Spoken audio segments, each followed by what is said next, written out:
Let me see where it says here. Call what should let us in, but lien holder support my property tax lien. How would the letter go? Yeah, well, like I said, what you could do, like I said, if you believe that somebody's got a lien and they found a lien on error on you, then you just require that you have a hearing. You say, hey, make your resentment known to the court. And like I said, if anybody, especially if it's just another man or another woman like that, oh, that's sweet. Because like I said, all you got to do is you can say to them, look, at this time, the best I could do is pay, like I said, I did that with the guy in Indiana. If you listen to the show back in August, like the first week of August, the letter was very simple. It basically just said to the state of Indiana that all he had at this time was $30. I said to him, how much money do you have? Can you afford $1 a day? And he said, yes, I have $1 a day that I can afford. So then I just said to him, I said, great, we're going to write a letter to the state of Indiana, and we're just going to say to them, and this is exactly what the letter said, at this time, I, a man, Brian Bonner, do not have access to more than $30 per month. Is there anything else of value in which you will accept as payment to the debt, in which, 1, you claim is true, and 2, you believe that I owe to you, and that now that you are claiming is past due. So there you go. So right there, he says, the best I could do is $30 a month. And he owed tens of thousands, whatever it was, in back child support. And he was looking at 4.5 years in jail. He was going to be sentenced. So by throwing that letter into the court, he just says, look, I do not have access to more than $30 per month. That's all. That's all I got. Is there anything else of value in which you will accept this payment to a debt? So, see, he was acting honorably. So they had to accept it. You better believe the state of Indiana wants him to pay every damn dime and pay it now. They don't want to accept this silly $30 nonsense. And then, like I said, the lady who had a child, and their bills was in the tens of thousands of dollars with the hospital. They said she was saying how the hospital treated her like dirt every time they went to court. But when they presented a letter just like this, saying that most that she had at her disposal at the end of every month was $5. That's all she had was $5.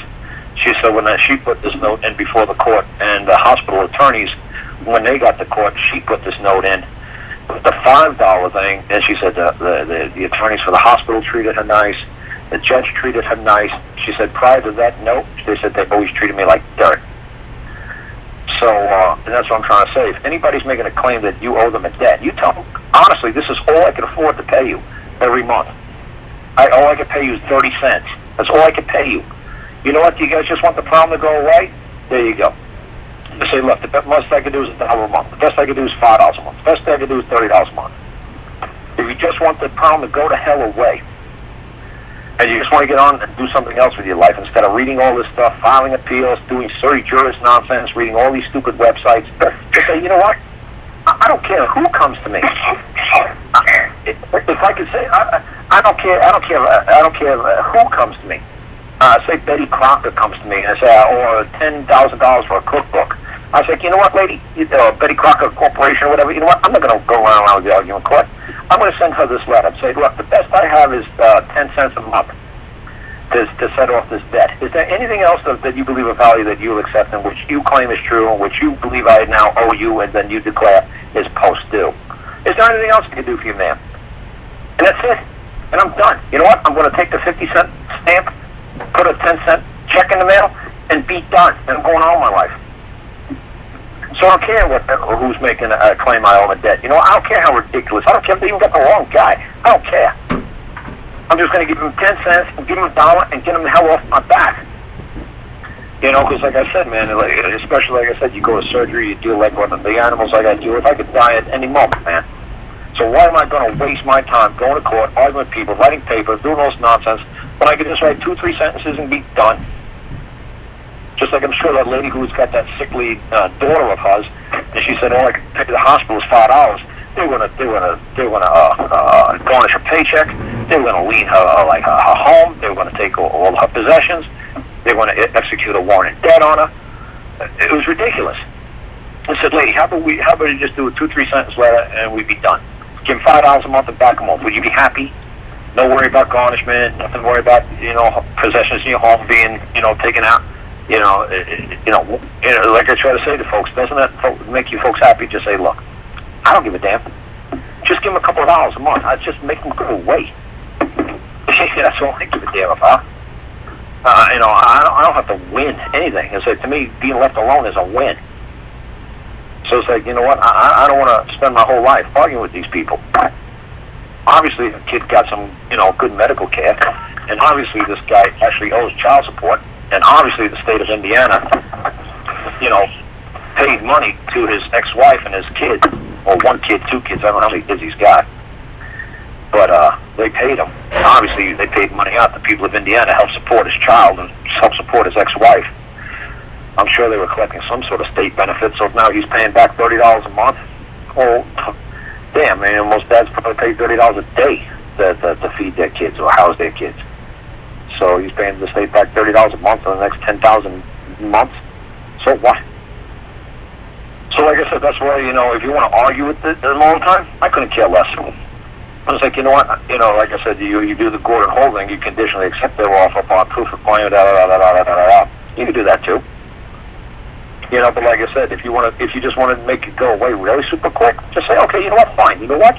It's like saying like a husband and wife arguing. You just say, you know what, honey? You're right. You're absolutely right. You know what? Everything you say, honey, you are right. You know what? Fine. Everything you say is right. You're absolutely right. You know what? Fine. Yeah, here's $1 a month for the next 10 million months. Have a nice life. I'm gone. But you know what? You're right. I'm out of here. I'm not going to argue. I'm not going to fight. You know what? You're right. Just make you happy. There's nothing they can do. It's done. Instead of standing there and arguing with her over and over about the same nonsense over and over and over for the next, it's been arguing the same nonsense for the last 5 years, 10 years, 20 years. You know what? Just say, you know what? You're absolutely right. You know what? I owe it to you. Great. You know what? You're a fiction. Go. You know what? Fine. Yeah, this is the best I could do. Is there anything else of value that you believe that you could come forth and... Because like I said, as soon as I did that with the little guy, as soon as I did that with the guy in Indiana, they had to come forth because I said, accept the payment that you claim is true. Now, no attorney can come forth and make a claim that anything is true. So that knocked the attorney right out of the box. And then the next thing was like, you believe I owe to you. Oh, really?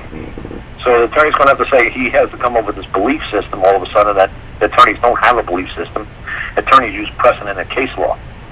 They say, the attorneys have to say, well, I don't believe this, but if you go back to the Scalia Court of 2006, the Scalia Court, or the Roberts Court, the Roberts Court, ruled in this manner, and Scalia wrote the opinion for the court.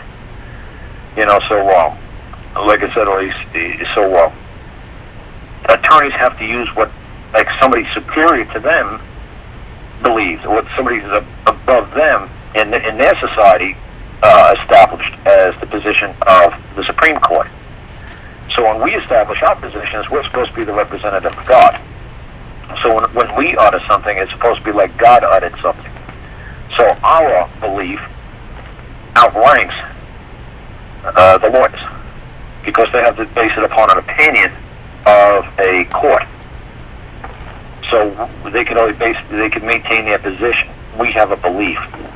They maintain positions because they're governed, and that's what govern means. To govern something means to maintain a position. To govern something, like a governor on a carburetor or a governor on a boat, it steers it. So they have to maintain a position, and the Supreme Court and the Roberts Court, maintains this position that you can't do this or you can't do that. It's like, well, that's just lovely that's the position that the Supreme Court of the United States ruled, but that's also saying the Supreme Court of Mexico, or the Supreme Court of Paraguay, or the Supreme Court of Canada. Who cares? It's the Supreme Court of the United States government. It's the Supreme Court that makes a ruling between the President and the Congress. The Supreme Court is not supposed to make a ruling between me and Bob, because that's not within their jurisdiction. I'm not under the Supreme Court's control. I'm not under the rule of the Supreme Court. I'm a man. Bob's a man. If Bob's got a problem with me, we take it to a trial by jury. We go before 12 other, men and 12 other, other members of our society, We don't go to the Supreme Court. And like I say to folks all the time, even if you do go to the Supreme Court and you take all that stuff and you win, yay, you always see what the Supreme Court says. Now that we ruled in this guy's behalf, it goes back to the court of the original jurisdiction, like a federal district court, and then the issue gets brought up in federal district court, and now the federal district court has got a good opinion on how he should rule this time.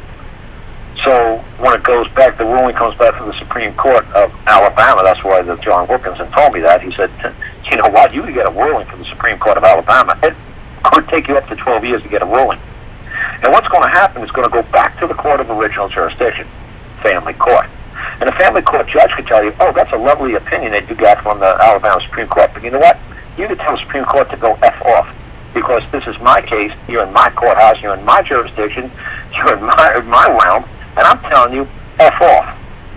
So you just wasted all your time winning an appeal.